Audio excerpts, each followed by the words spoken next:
na para makita yung tarp. Lumapit kayo.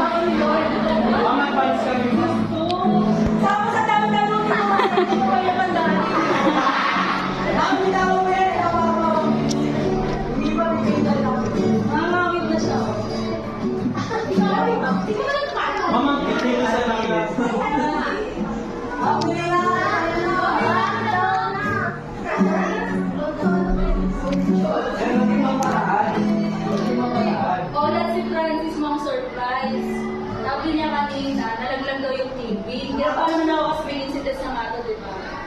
Tapos lumapit sa akin sa Yuri, pinatapiyo ako siya doon. Hindi pa ba ready, hindi pa daw.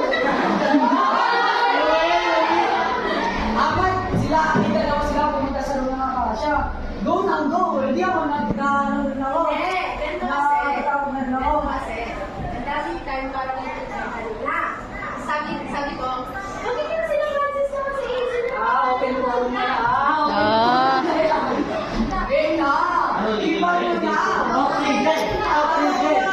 Bawal pa umiyak kasi may incident. Kami na lang mag-iiyak ba?